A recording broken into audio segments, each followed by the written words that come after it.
The hotel was ancient, with peeling paint and broken windows that stared at me like hollow eyes. I had heard rumors about the place being haunted, but my passion for paranormal investigations drew me in. The manager, an older man with tired eyes, warned, "People don't stay here long. The ghosts, they don't like company." His voice sent chills down my spine, but I shrugged it off.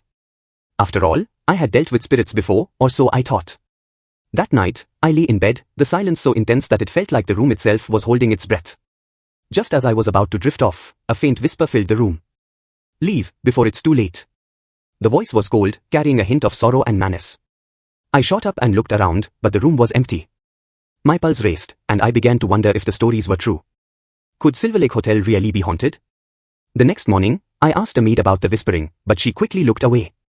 "It's best if you don't ask questions," she muttered. As she walked off, I noticed her hands trembling. The more I watched the staff, the more I sensed fear in their faces. It was clear they knew something about the hotel's past, something dark and dreadful, but they were too afraid to speak of it. Later that day, while exploring the dusty corners of the hotel, I stumbled upon an old diary tucked behind a broken drawer in the lounge. Its faded pages held the secrets of a woman named Amelia, who had once worked here as a maid. Amelia's last entry read, "They won't let me leave.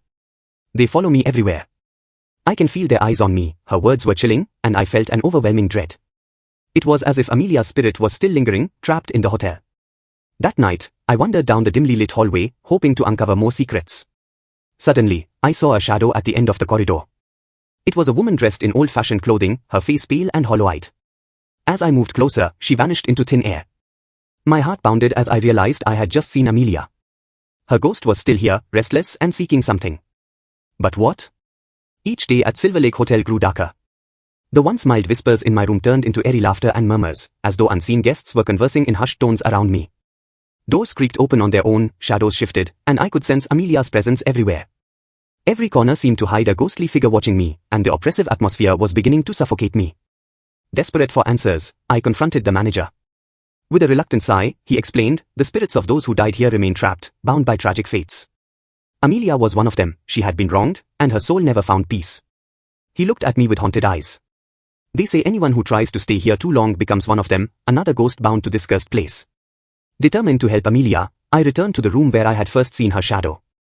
"Amelia," I called out softly. "What happened to you?" Her ghostly figure appeared, her face filled with sorrow and rage. "They betrayed me," she whispered, her voice echoing around the room. "They left me to die here, alone." Her pain was palpable, and I felt a strange bond with her, as if her agony had become my own dot. As I tried to reach out to her spirit, I realized I could no longer move my legs.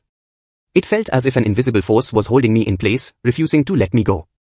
Panic set in as I remembered the manager's warning, "Anyone who stays too long becomes one of them." I struggled against the force, but Amelia's sorrowful eyes held me captive. I was slowly losing my grasp on reality, trapped in her pain. In a last desperate effort, I tore myself away and ran through the hotel, feeling shadows reach out as if trying to pull me back. The whispers grew louder, filling my mind with despair.